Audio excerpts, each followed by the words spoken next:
Good morning, everyone. Thank you for joining us on this Facebook Live. I'm Saquon.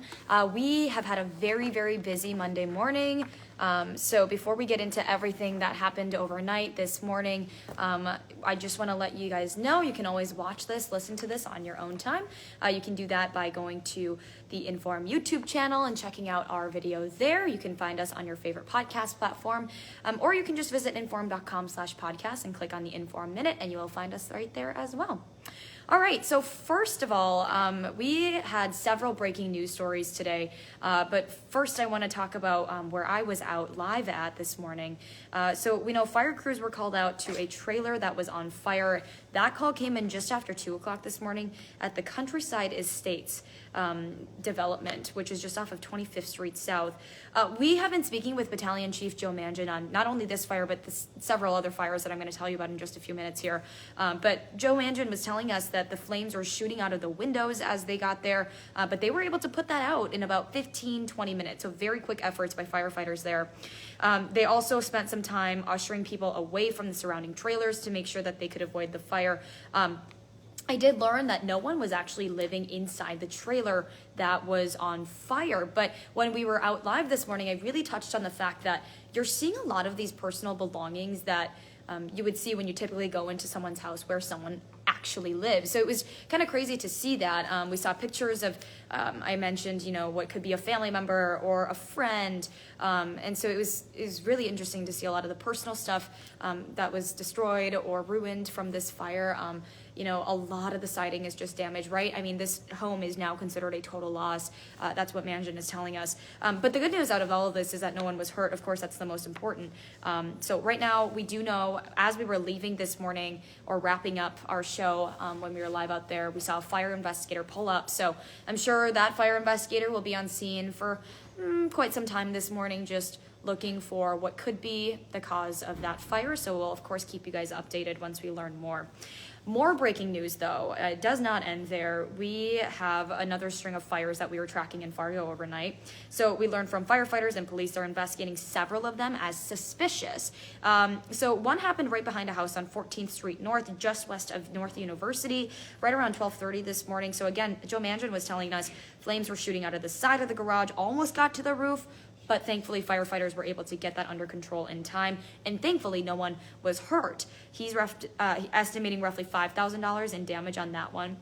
But then about 40 minutes before that, we know firefighters were investigating a grass fire in the 1300 block of North University, and Mangin was telling us that it also looks like that was set on purpose. Now, firefighters were able to put that one out in just a few minutes before anyone got hurt, so very good news there. We did reach out to a Fargo police spokesperson who tells us one person was detained, not arrested, for their role in this fire. We're working to learn if that one is also connected to the one that was set just about a half hour before that, about a block away. Mangin tells us these crews are investigating all three of these fires as suspicious because of the fact that all of these fires happen within just blocks of each other. So that, of course, is a lead that they're looking into this morning.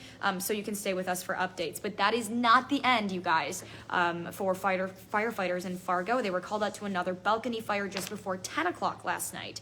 So again, this is what I mean. Joe Mangin, Battalion Chief, we've been very much in talks all throughout the night about this stuff, and he was telling us only minor damage was caused to the balcony at an apartment building just west of the Shields on 45th.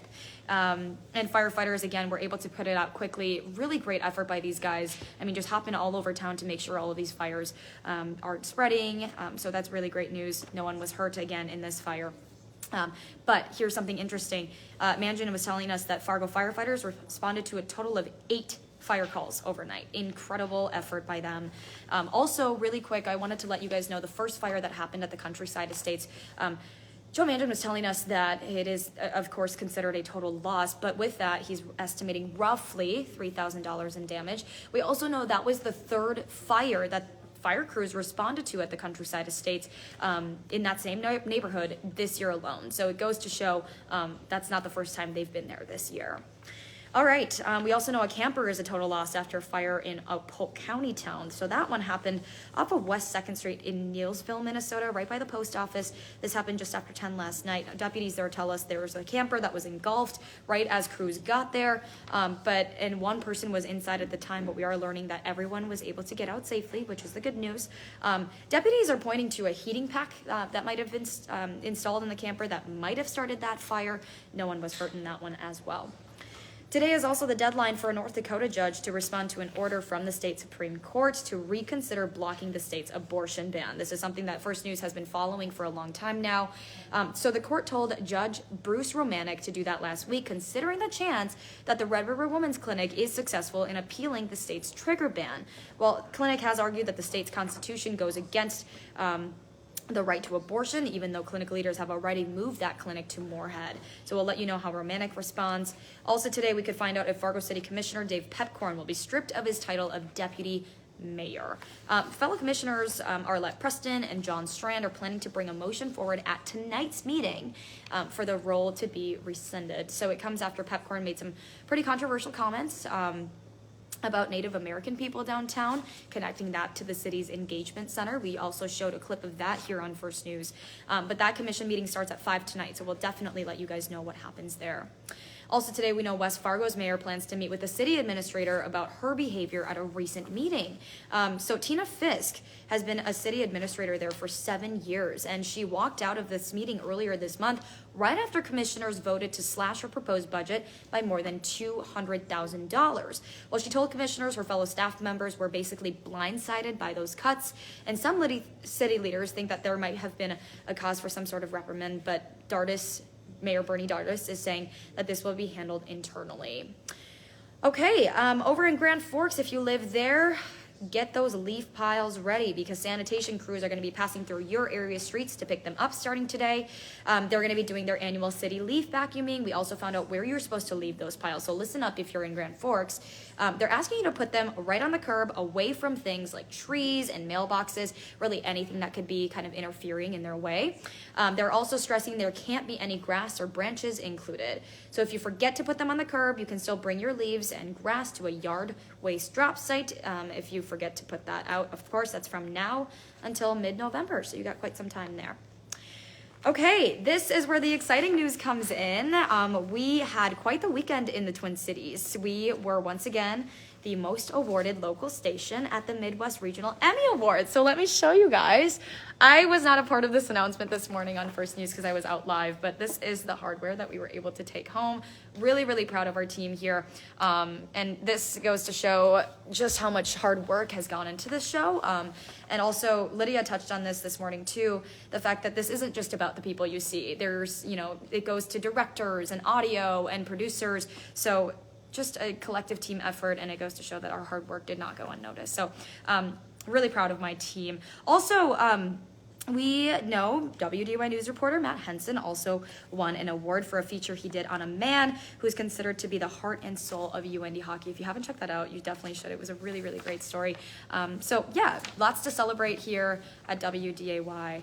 And I thought I'd let you guys know about the good news. All right, let's talk more on a national level of things. Today, we know millions of Americans will be able to buy over-the-counter hearing aids without a prescription. This is also something that's been in the works for a really long time. So prior to the new FDA rules taking effect, hearing aids cost on average between $4,000 and $5,000. They also required a trip to see a licensed audiologist. Now, one study found only about 1/5 of Americans over the age of 70 are able to comfortably afford them. Now, consumers who need to buy them will be able to pick them up at retailers like Best Buy with no prescription. Also, multiple people in Wisconsin are in the hospital following what they call a bonfire explosion that happened on Friday night.